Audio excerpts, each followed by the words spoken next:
Because if people are on your email list, like you can pick a little nugget that we talked about in this conversation and write an email about it that's like 100 words. It doesn't have to be anything crazy, and people will find that valuable. If you have a business as an entrepreneur, like I said, service business, you can write an email in this formula. I learned this from Justin Goff. He's a great email copywriter. Definitely look him up if you've never heard of him. But the formula is story plus point. And all that means is we tell a story and then we tell the point of the story. And that's your email. And you can make it long, you can make it short, as long as it's relevant. That's the thing, is like people care about relevancy. So like if they signed up to hear from you, it's because what you're offering or what you do is relevant to their lives. They have problems that they want solved. They have desires that they want. They have, they're looking for the things that they can, find those benefits from. So take little things that happen, little things that you've observed, little things that you just, knowledge or tips or any of that, and you just put it into an email. And it doesn't always have to be a story. Welcome to Resilient Entrepreneurs, the podcast where we talk with business owners from around the world and from all walks of life in the hopes that something you hear will leave your business a little richer. We're your hosts, Vicky and Laura, and today's guest is the great Josh Kropkof. Josh and his brother Ben founded the email agency in 2018 after their first business selling digital products failed. Josh started his online business journey while he was a law student in Miami. Known as the quiet kid growing up, he found his voice in the most remarkable way as a close-up magician and talk radio host. Talk about extremes. He now hosts the Email Revolution podcast, where he'll tell the stories behind his entrepreneurship journey. He features guests who use email marketing to build their brands. This is a conversation we will be leaning in on. Josh has since generated 50 million plus in sales for e-commerce brands using email and SMS marketing. Let's go. Welcome, Josh. Thank you. Thank you so much for having me, guys. Well, we're going to be excited about this conversation because Vicky and I are marketing people, of course, and we know how underrated email marketing is. People take it for granted, for sure. So definitely want to get more into that very soon with you, Josh. But first, I love to sort of learn a little bit more about you and your childhood experiences. And you're an entrepreneur who works with other entrepreneurs. Was that always part of your life? Did you grow up as an entrepreneurial kid? Yes, actually, yes. And this is cool because like no one ever asked this. So I really like that you guys asked this question. But yeah, I was kind of into entrepreneurship stuff ever since I was a kid. And me and my brother, we grew up in a place where I really liked just coming up with things to do. We grew up outside of Philadelphia in southern New Jersey, a place called Washington Township, like a real mixed area in terms of it's pretty like middle class, but it's a lot of blue collar, a lot of different types of people, pretty big high school. Like I was in a graduating class of about 1,000 kids, and the school had like 3,000 to 4,000 kids. So it's kind of like hard to stand out. And I was just like quiet kid, like as you alluded to in my intro there. And I wasn't huge into sports. My brother definitely was more so than I was. I played baseball for a few years, and even though that was fun and I was good at team stuff, I was sort of awkward and I was super shy. But what motivated me was anything I could create myself and choose my own adventure. So that's where I sort of gravitated towards entrepreneurship. And me and my brother, we started a casino in our parents' basement. This was our first like entrepreneurship endeavor. Not a real one with real money, but we basically like my parents got the basement finished when I was in, I think, third grade, I want to say like third to fourth grade. And so now we had this big room down there with nothing in it. And we were not that far from Atlantic City, New Jersey. So my grandmother was always going down to the casinos. She liked the slot machines and the free buffets and stuff like that. They would comp her all kinds of stuff. And sometimes we'd go, and I don't know, it just inspired us to like, why don't we build something like that in the basement? And so we made all these things ourselves and learned how to deal blackjack and different things like that. And then we recruited our friends who were just like kids around the neighborhood that we were friends with to be the people working at the casino. And then we would have these parties where the neighbors would come over, people's parents would come over, different friends and kids and family members. And this went on for years. Like it grew. Like at first it was like nothing, and then it was still going on. By the time I graduated high school, we had a real blackjack table. We had this craps table we had made ourselves. We had a roulette wheel. We had one of those big spinning wheels. All these things, like the whole basement was like this. And we would have these parties where all these people would come over, and we'd like play money and stuff, but they would engage in this casino thing. And it was one of those low key things that like people in the area knew about. And it was like, you had to know us to be able to come down and be a part of it. But that was like, yeah, it was just kind of one of those weird things that like we were known as those people with that casino when we were kids. Is nuts. I love it so much. Yeah. Wow. And it's to start that as kids, and your parents, I guess they fully backed you on this plan? Sort of. I mean, here's the thing, who was always kind of didn't like it so much was my grandmother, because she felt like, oh, I influenced them to like, they're into gambling. But she at first, but then she would like have fun. She realized like kind of why we were doing it and stuff. My parents, for the most part, were okay with it. But like, I think my mom definitely dealt with the challenge of like us being that way, where we had to have, I think part of her was probably thinking like, why can't you just go play sports like normal kids outside instead of having my house the center of attention in the neighborhood all the time? But at the same time, I think she loved hosting my friends. And me and my brother, we're not like super close in age. We're 5 years apart. It's not anything crazy, but growing up, like I'd be in middle school while he's in elementary school, and I'm in high school when he's in middle school. And what was interesting is I would have friends that I was friends with that were slightly older than me, and slightly younger. And then he'd have his group. And so our friend groups blended together. Like we would have all these kids at our house, ranging to where like the oldest kid was like almost like, I guess, 8 or 9 years older than the youngest.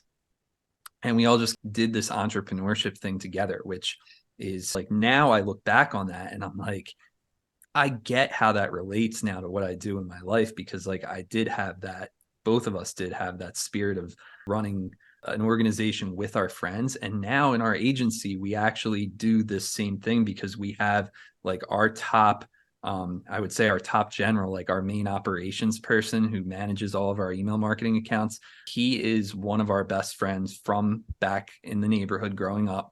And so we get to work with him now. He's been with us since 2020, early 2020. He's like our top guy. So it's cool. Like, and even all the people that work with us that are from other parts of the country. We all work remote, but everybody's US. They're part of our friend group. Like, so, we are really close with our team members, like everybody's friends. And I think we've always just wanted that having business with friends thing. And I think there are a lot of entrepreneurs, and maybe not entrepreneurs, but like business mentors out there that will say things like, don't get into business with your friends. And we just reject that entirely. That's like why we love doing business is with friends. That just speaks so well to the relationships that we always say on this podcast and with other guests, how important relationships are. And a lot of it is with the service provider, the business owner, and their client, but it also carries through to everyone who's working within the organization. And I know people who make a point of becoming friends with their clients and their staff if it's someone that they didn't know when they came on board. It's a pretty cool model, because then how can you not love doing what you do when you're doing it with a bunch of people who you really value and your values are aligned? You have a lot of alignment there.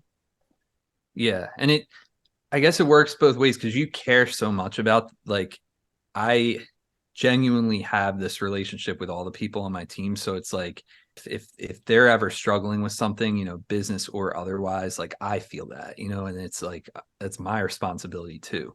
So yeah, one of the coolest, I know I don't mean to jump around because we'll probably get to some stuff, but like one of the coolest things lately in our business has been our friend, the one I just told you about, who's like our main operations guy.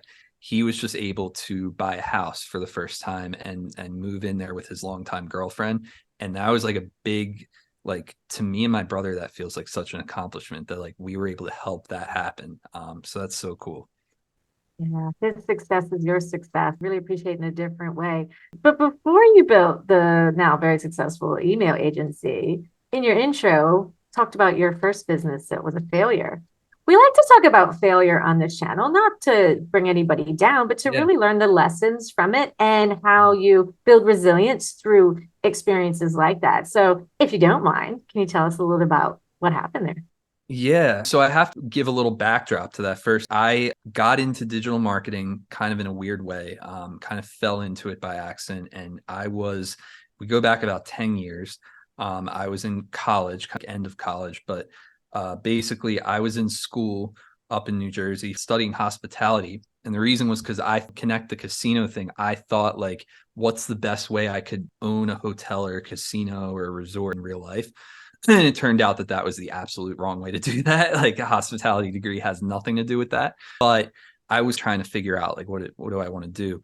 And at that same time, I had a bit of I guess you would call it like a like personal, not problem, but just this thing I was dealing with and trying to get help with, which I'm not embarrassed to talk about. I've talked about on shows before, but basically like I was not, this kind of relates to, I was like really shy and quiet growing up. So I wasn't good at dating. I was like really shy around women and just like, basically I'm in college and there's these frat parties and like I'll go out with my friends to the party and all of them would like within like 5 minutes be hooking up with different girls and stuff like that. And not to get down that rabbit hole of like hookup culture and stuff in college, but I would always be the guy just kind of standing there like on the side of the room, like not sure what to do, like what do I say, I'm terrified to approach, all of that. So I went online trying to find help with this issue, and I found this email newsletter called Dating Advice Daily.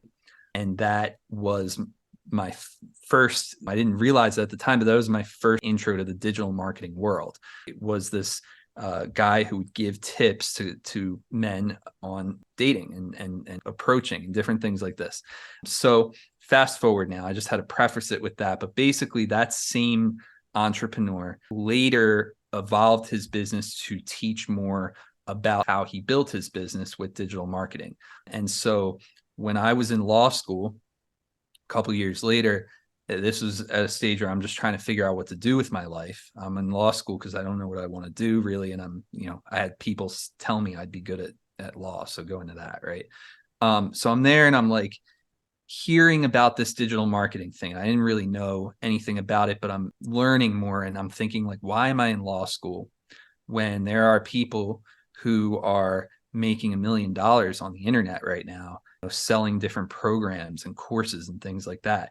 So what ended up happening is me and my brother attended this conference out in Vegas where it was a bunch of online internet entrepreneurs who had started online businesses, and they're like revealing their secrets. And this was our first exposure to this world, and we were just blown away. I had no idea you could like send an email to a list and make thousands of dollars from some course where you're teaching stuff. So to try to make a long story short, we ended up deciding that we were going to start a business. And I graduated law school and I didn't take the bar. I didn't do anything to try to become a lawyer. I went full head first into this business idea, which when it started was we were going to teach body language. This was the main thing. There were a few things, but it was like we were going to teach body language secrets to entrepreneurs and like professionals who could use body language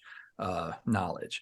And the reason body language, because like I had learned a bunch of stuff in law school and before that as a magician performing in things like that I felt like I could transfer that to people.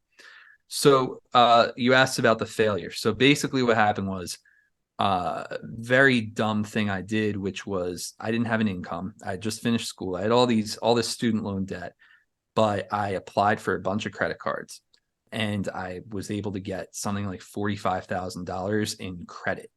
And I thought, I'm going to put this into a business, put this into like all the stuff I would need to create this product and sell it online. And also, by the way, I'm going to live off this credit. And then the business is going to blow up and I'm going to make all this money. Right. Terrible idea. But sometimes like if you don't know anything about business idea and you're just kind of watching what other people do that are successful and you feel like, okay, I can just go do that. Ultimately it was the right, like I'm glad it happened because it led to what I have now, and it led to everything in my, the last several years. But I would never do that again. It was we spent a full year building this thing, myself, my brother, and our other business partner. We went into business initially with another friend, and we spent a year building this thing. We made one sale. There was a point where I realized this isn't going to work. And unfortunately, like I had put myself in a terrible position. My other business partner moved out. He had been one of my roommates at the time. Moved out. I'm in Miami in an apartment on my own. I have no money, no income, all this debt. The business just failed, like, because we decided it failed. Like we were like, it's not worth it. Like we did all this. Now I have all this debt and I have to figure out a way to pay rent, like all this stuff. I'm living in Miami at the time, which is where I had been for law school. So I ended up really having to go into some other things, hustling and grinding, running an Airbnb out of my apartment and driving for Uber for 7 months until I couldn't do that anymore. But that's a lot, I know. So you can ask me questions based off that. I could go more into any of that, It's but gold. that's a Yeah. failure, It's right? Like gold, that's Josh. It's gold. I love the way you describe it. I'm right there with you on the journey. One burning question I have is, what would you have done differently, do you think, for that business to have been successful? for that business to have been successful. I would not have started with digital products. Like later, what I learned, and I think I learned this from like Ty Lopez or something. This was years later, but there's like I think he called it like a pyramid, but basically it's like a hierarchy of online business where like the bottom level is e-commerce.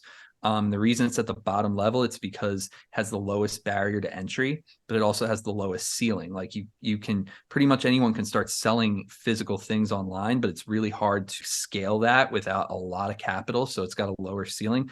Middle is service businesses like what I have now, where it's human capital. It's a little harder to get into because you need the experience and the knowledge to deliver the service, but it's a little easier to grow. But then it also has this ceiling because you can only scale a human capital business so far. And then the top level is what is called an infinitely scalable brand. And that is digital products, courses, things that you can distribute infinitely. You can scale it to the moon, but it's the hardest barrier because you need so much like capital and resources to put into it to make it profitable. That's what I didn't know at the time. What would have been, if I wanted to to answer your question, if I wanted to make that business succeed today, I would start it as a service business. I would start it as like coaching people on body language and like get clients and help them basically, fix their body language if they're in these like high stakes situations. Like I picture maybe like, a trial attorney or something, or somebody on stage. And then turn that into like eventually group coaching and then courses and things like that. All right, that's what I think.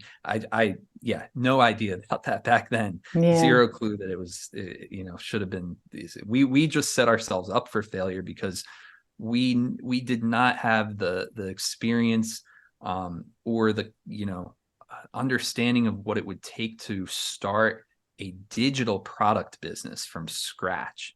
And also we hadn't earned the right to be putting out products like that yet. Like now we have years of experience in email marketing. So we have some email marketing courses and we're able to, but I don't even call them courses, but we have different training programs we're able to help people with these very specific problems because we've been in the trenches, right? But at the time, we hadn't earned that. We didn't know, we hadn't spent the time in the marketplace doing this. I think that's called uninformed optimism. Yes. Yes. You don't really have a clue, but you're really optimistic of what it's going to be. I love it. It's such a great story. And I think it's a great lesson learned. And there's some, thought maybe a little more perseverance, maybe a little bit of backing or someone to help you financially get through. Could have changed it. And maybe you would have turned it around in a different way. But now you built something pretty great. And like you said, that middle pyramid style business of a service business. So tell us, like, why email? There's lots of ways that we market businesses that are so much easier to promote and sell, like social media, because everybody needs social media. But why did you choose email? So, well, for me and for us, like, email for whatever reason had been sort of the common thread that like was always there for us. So going back to what I mentioned with that first newsletter I was on, Dating Advice Daily, like we saw the email marketing thing happening.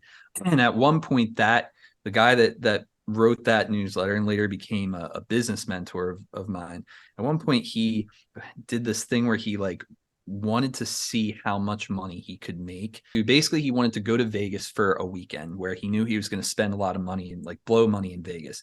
He wanted to do a test to see, like, if I really quickly make a product and send an email to my list before I leave for Vegas, is it possible to basically break even, like make the money back that I'm going to spend? So he quickly made this video lesson on, I forget what it was, but something to do with, like, it was still dating at the time. It was something to do with that. And he sent out an email to his list on a Friday. I think he charged $47 to get the video program. It's probably like 7 or 8 videos, right? Goes to Vegas, comes back. I think he said he spent like over 10 grand in Vegas, comes back, and that email had made him over $40,000. And he told that story to us, and this was back in like 2016. And that was when I first realized that's crazy that you can do that with an email. But now I think I want to bring up just one bigger point, aside from me, like there are 300, this is like the latest data, you could look this up, 347 billion emails sent per day in the world, per day. So if you want to think about communication channels, okay, the other big one that you would think about is text messages. Still pretty big, 23 billion a day. So it's dwarfed by email. Now, first of all, these are numbers we can't even conceive of, right? Like it's over like, okay, 347 billion. Like, I don't know what that looks like. But what I do know is this: it dwarfs everything. It dwarfs all social media channels. It dwarfs text, phone. It's literally the biggest communication channel in existence by far. And hence, it is also the biggest marketplace. Like, it's a huge economy. So I think it's really cool to be in email marketing. And I actually think, like, for me, the thing I love about it is that it is not a one-to-many channel like Instagram or anything like that. It is a one-to-one channel. It's a direct line between one person to another. And that's the way we treat email, which is why we've been able to, help our clients get, really successful, great results with it, is because we don't blast people with these, like, I think that's how people do email wrong. A lot of times they'll like blast like an advertisement, a very sort of advertisement looking promotion. And they're not taking advantage of the fact that you can really use email as a relationship channel.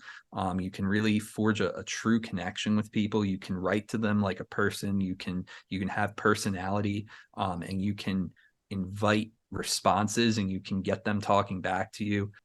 The possibilities, what you can do with email are insane. But yeah, there is a part in my story where we did have, even when that one business failed, the one thing that survived from it was our email list. We had this email list that we had built. It was small. It was like 30 people, and it included like family and friends. But that was like the rest of the business died. That was like the beating heart that was still alive. So when we sort of revived ourselves, when we came back from the ashes, what we decided to do was email marketing. We decided that we could use what we had learned, because we had learned so much about it in that year of, the business that didn't work out. We learned so much about copywriting, so much about email, and just like digital marketing, I guess, knowledge, but more specifically email copywriting. And so we were like, what if we just took that skill and helped other business owners? And so that's the business we later started. And that was also a big struggle to get off the ground. We can talk about that side of it, but I'm really proud of what we've been able to accomplish. And I do think we will continue to grow this business to pretty good heights. And I can see a lot of things coming, but yeah, so that's why email. I know it's a long answer. So can you speak to the side of email marketing, Josh, that speaks to the size or the quality of the list? Because you have this exciting story about going to Vegas. The guy spends 10 grand, he comes back and there's 40 grand in his account. Yeah. I know that didn't happen with a snap of a finger. There's a lot of work that goes on in building a good quality list. Can you give our listeners some tips on that, or at least some insights into what to look for, or so that they know where they're at? Yeah, for sure. Great question. So I think I started to touch on the problem that so many businesses face is that they don't see email as its own thing. They really do see it as like, oh, it's one of many marketing channels. And so they sort of treat it the same, and they kind of like put out a general branding message or a general advertisement as if they're talking in a megaphone. And that's not what it is. It's a one-on-one channel. So what's cool is you can build a relationship with the people on your email list. And you do that through, I would say, two things. One is what I would call personality-based email marketing, where you do write emails that come from you as a person, and you are not afraid to share things and just talk, write like you talk, and have this sort of conversational tone to your emails, and even invite responses. And then when people have good responses, you can take that response and put it in your next email that goes out to everybody and says like, hey, I got this really great email from Cheryl or whoever on the list, and so I wanted to respond to her right now. And then everybody's seeing that, right? And that's just like one little example. But basically over time, like the reason that his name is Jason Capital, by the way, the guy that I mentioned with the dating advice newsletter. It doesn't exist anymore, but he has other businesses. But anyway, the reason he was able to do that is because he spent years building a list where he was giving this advice to guys, right? And everyone everyone that would stay on the list and be engaged, they value that. They value that communication. They value that advice. They value just, you feel like you know this person, right? You're hearing from him every day. The first email that you would get when you sign up to Dating Advice Daily, it said at the top, just so you know, I'm going to be sending you valuable emails every single day. There will rarely be a day where you don't get an email from me. If that bothers you, get off the list, unsubscribe. We are here for people who want to take action in their lives in this way. And so if you're on the list, you are expected to read those emails. You're expected to participate, right? It's just kind of like raising the bar. It's kind of like challenging people, right? To be involved in this. It's the opposite of the mentality of another company sending me emails in my inbox and cluttering my inbox, and it's just like I'm tired of getting email from them. It's total opposite of how most brands market. So the big thing is having a personality, and the other thing is carrying on this conversation to where the people reading the emails don't feel like they're just being marketed to. They really do feel like there's something there. You want to give people value. And we do this with our clients that sell all kinds of things. Like the example I'm giving you with him was a coach, right? But none of our clients are coaches. All of our clients sell physical products online. We've done this with some of the most, I guess, literally drywall one time. Like we had a huge corporate client that sells drywall, and we did the same type of marketing with them, and it worked like crazy. I mean, it's just like you can literally do it with anything. You just have to be willing to put yourself out there a little bit as an entrepreneur, or alternatively create a character. They don't have to be a real person. You can create a character and give that character that they are the email list, like they are the person behind the email. You have to be a little bit more creative on that one. But I've faced resistance over the years to this idea from some entrepreneurs who think that they for whatever reason, they think that they don't want to do that type of marketing. I had just a very quick story. I had a company who came, and it was a couple years ago now. They wanted to work with us, and they were a new startup that got all this like venture capital money, and they weren't profitable yet or anything, but they wanted their email program. They started working with us, and they were so resistant to like everything that we were telling them, and they were like, no, I don't want a person behind the emails. Like, I want to seem like a big corporate brand. They use that word, and they were like, I just want the logo, and we're like this big corporate brand, and I want our emails to look like this, and it's like the general advertisement. And we did it for them because they had hired us, and we kept advising them against it, but we did it for them anyway. Ultimately, ended that relationship. We did, because it was just not, your clients should listen to you and respect, that what you're talking about. But I think that there should be, especially today, now we're post-COVID, where people want to connect with people. And I think that entrepreneurs should not be afraid to put some element of personality into their email marketing. Absolutely. Totally agree with you. Because I know I'm really good at getting on email lists and then unsubscribing if they don't make me happy after a few emails, because I do not like my inbox flooded with tons of spam. And as soon as I see the email coming through as spam, and it's coming through 2-3 times a week, sometimes every day, I'm like, no, forget it. You got to go. But Yeah, it's funny because as you're thinking of that, it really made me think of this one email list I signed up for, Daily Drop. It's about traveling and travel hacking.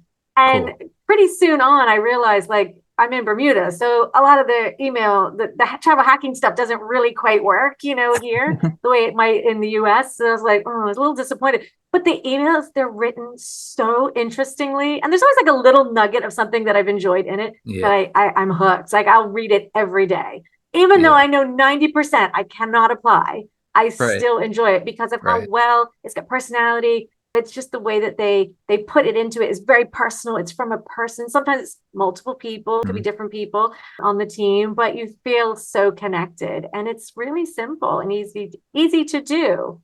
Mhm. Although I get a lot of people want to be the big corporate brand, but guess what? Every big corporate brand started small, and they're still Exactly. run by a person. And here's the thing: if somebody really wants to look at it, go to Instagram, look at Virgin and how many people follow the Virgin brand, and then go to Richard Branson and see how many people Yeah. follow Richard Branson, Yep. and tell me Yep. which number is bigger.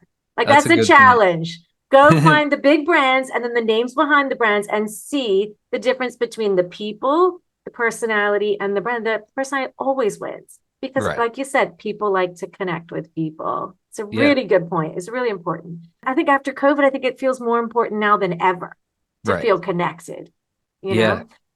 But okay, so a question a lot of people I'm sure who are listening are going to be asking is, that sounds great. I want to do that. All right, I'm an entrepreneur. I got a personality. I can write emails. This is fine. But how on earth do I even start building a list? Like, where Mhm. do I start? I have people I email regularly, but how do I get new people? How do I find new people to get on my list?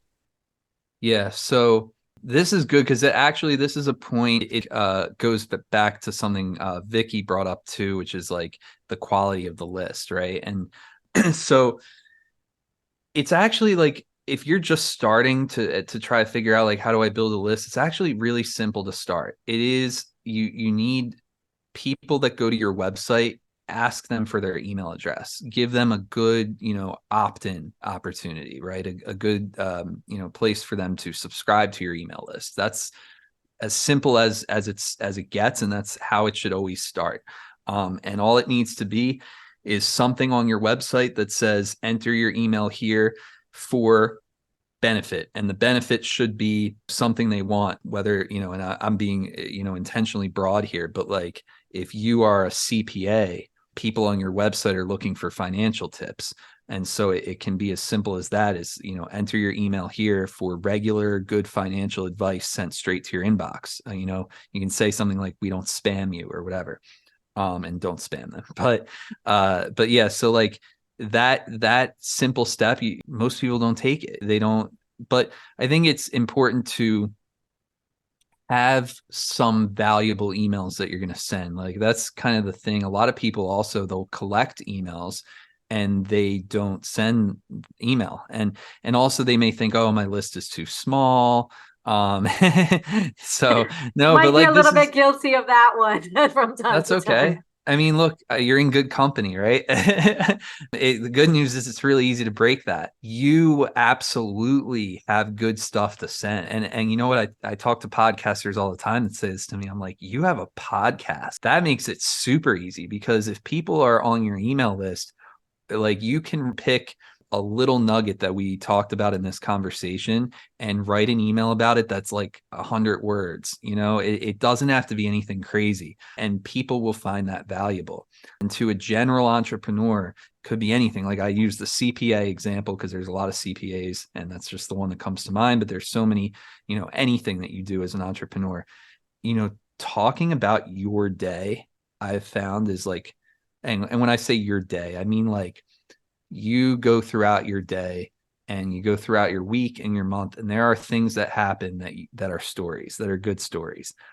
The simplest formula for an email newsletter, which and by the way, these things that I'm saying don't actually apply to e-commerce brands, which is who I normally help, my agency. It's a little different for an e-commerce brand, but I want to be a little bit more talking to sort of the general, like the entrepreneur with the service business, maybe, because I feel like a lot of that might be the majority of your audience. I know it's for a lot of podcasts, it's the majority. So if you're an e-commerce business, there's some other things you can do. We'll get to that, or I'll tell you where to find that. But for if you have a business as an entrepreneur, like I said, service business, you can write an email in this formula. I learned this from Justin Goff. He's a great email copywriter. Definitely look him up if you've never heard of him. But the formula is story plus point.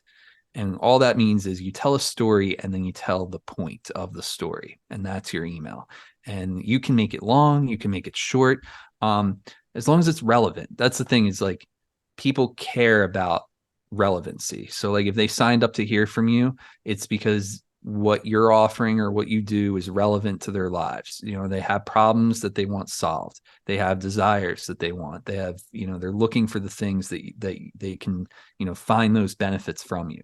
So take little things that happen, little things that you've observed, little things that you just, knowledge or tips or any of that, and you just put it into an email. And it doesn't always have to be a story. I just think stories are a great thing for email.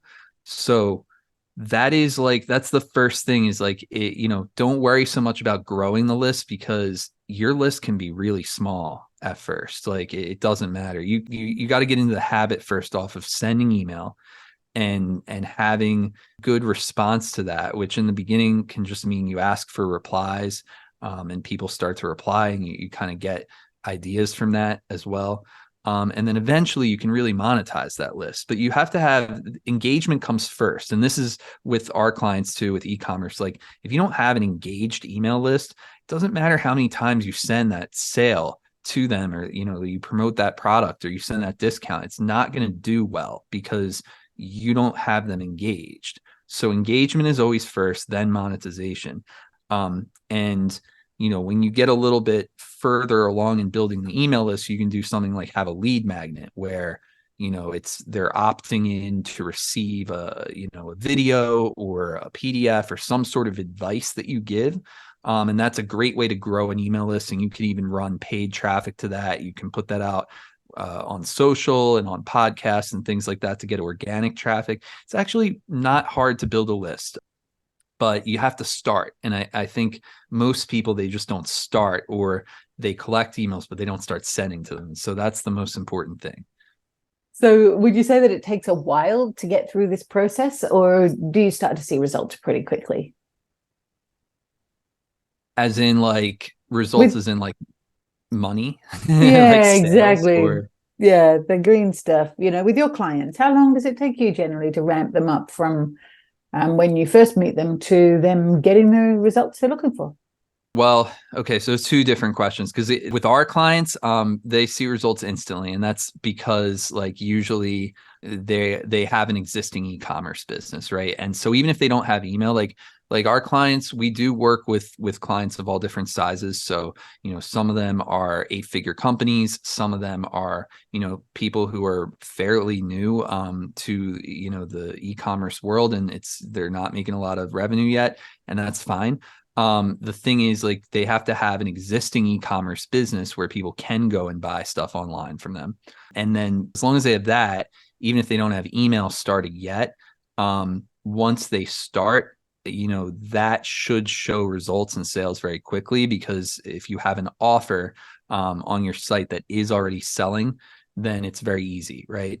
Now, for someone who is maybe in a different position where they're like a service business, that's really going to depend. How long is it going to take to see results? Well, as soon as you are able to get someone who's connected with you, meaning they're getting your emails and they're feeling like you can help them, then, usually I guess that turns into a phone call or a consultation, right? And then a sale. So that's definitely going to depend.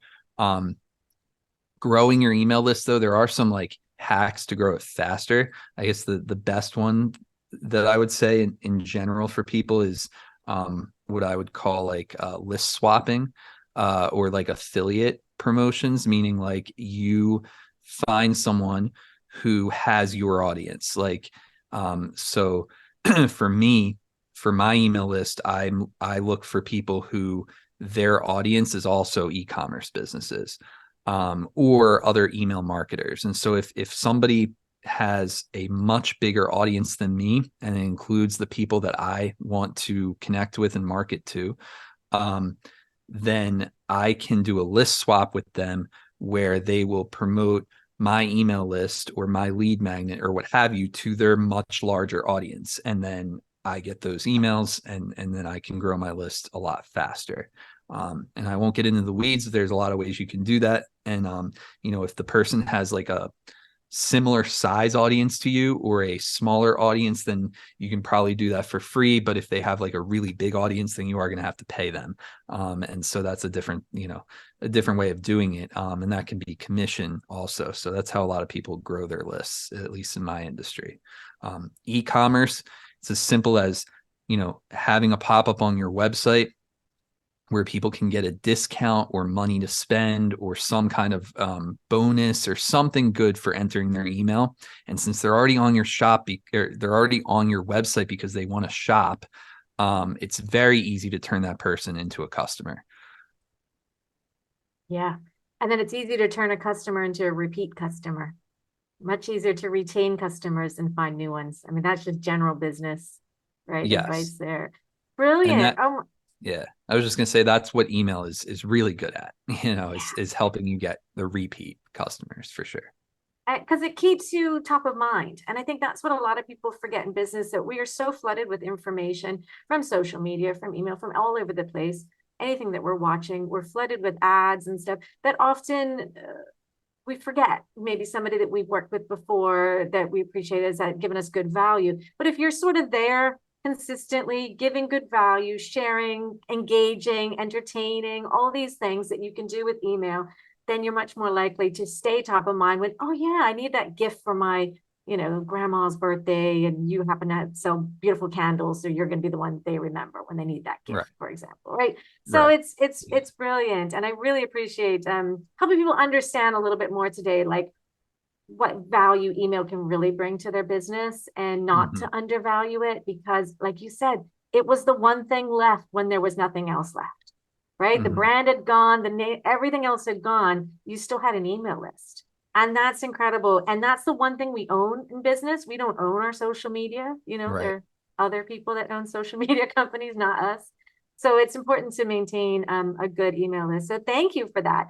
And of course, we are called resilient entrepreneurs. You are a resilient entrepreneur yourself, and you work with them. So tell us, do you have a definition for resilience, and what does it mean to you? I was thinking about this.